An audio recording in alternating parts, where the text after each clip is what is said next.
c'est toujours mieux qu'on se présente soi-même. Oui, Présentez-vous. Voilà, je suis cinéaste, je suis né en Belgique à Charleroi.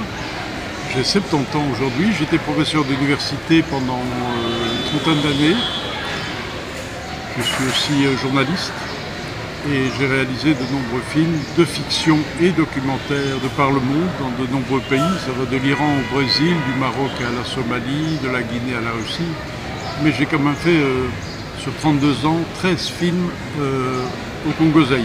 C'était le Zaïre à l'époque. D'accord. Alors, nous voudrions peut-être parler de votre projection, du film que vous allez projeter, je crois, ce samedi. Oui. Il s'agit de quoi? Alors on m'a proposé de venir à nouveau, parce que ce film a déjà été proposé et présenté de nombreuses fois ici à Kinshasa, mais aussi sur de nombreuses villes du Congo, de l'Est, Goma, Bukavu, Kisangani, Kananga, Kolwezi, Lubumbashi, et je repars ce week-end d'ailleurs pour présenter à Kipushi, Likasi, et à nouveau à Lubumbashi. Voilà, il s'agit d'un film, c'est mon dernier film, qui remonte l'histoire des 25 dernières années du Congo, en prenant comme point de départ la chute du maréchal Mobutu, c'est-à-dire d'abord l'arrivée des réfugiés Hutus venus en masse, 1 200 000 minimum, du Rwanda pour fuir les événements où s'était déroulé le génocide. À partir de là, il y a la FDL qui va prendre le pouvoir dans le pays et chasser Mobutu.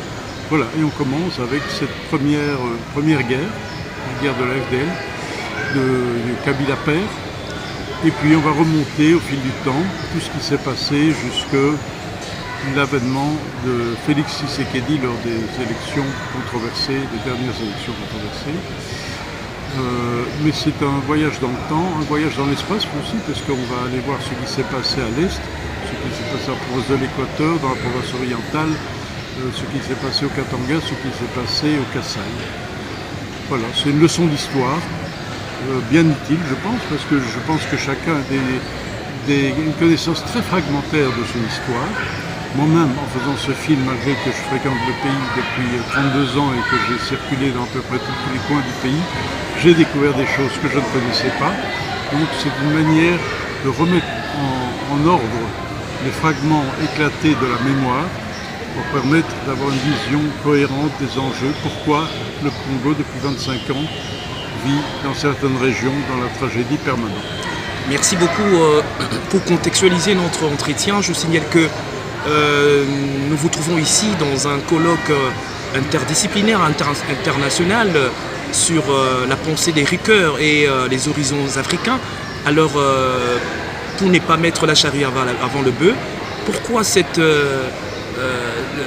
historicité ou cette affection beaucoup plus sur les pays africains, mais particulièrement au Congo?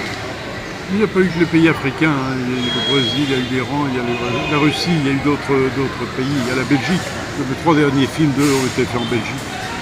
Mais je dirais que je suis tombé dans le bain, je suis venu au Congo en 91 pour filmer la fin du mandat du président Mobutu. Son dernier septennat se terminait le 4 décembre 91. Et je voulais faire un film sur l'émergence d'une société démocratique, ouverte, plurielle, humaniste.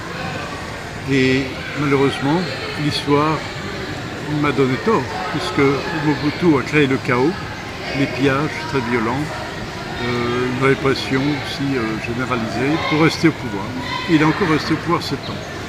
Voilà, à ce moment-là, j'ai découvert le pays. J'ai d'abord découvert Kinshasa, mais j'ai découvert aussi le pays. C'est un pays continent.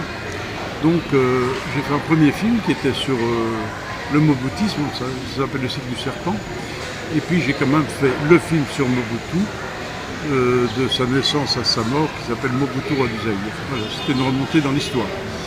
À partir de là, j'avais envie de découvrir l'immensité et la diversité des paysages, des cultures, des traditions et de l'histoire des différentes régions à travers le fleuve, qui est vraiment, le bassin du Congo a fixé toutes les frontières de ce pays. Il y a une cohérence géographique absolue. Et donc j'ai fait un voyage de 6 mois qui m'a permis de faire le film Congo River, qui remontait le pays, balkanisé par la guerre et les rébellions. Voilà, puis j'avais donc abordé l'histoire, la géographie, j'ai voulu aborder l'économie, Et j'ai fait un film sur la guerre économique que se jouent les multinationales occidentales et asiatiques au Katanga pour le pillage des richesses minières. Et ça s'appelle Katanga Business.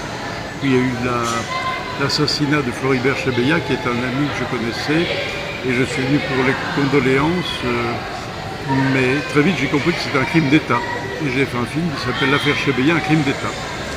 Voilà. Puis j'ai aussi fait un film sur Moïse Katumbi, puisque ça a été une étoile montante du business, de la politique et du foot dans les années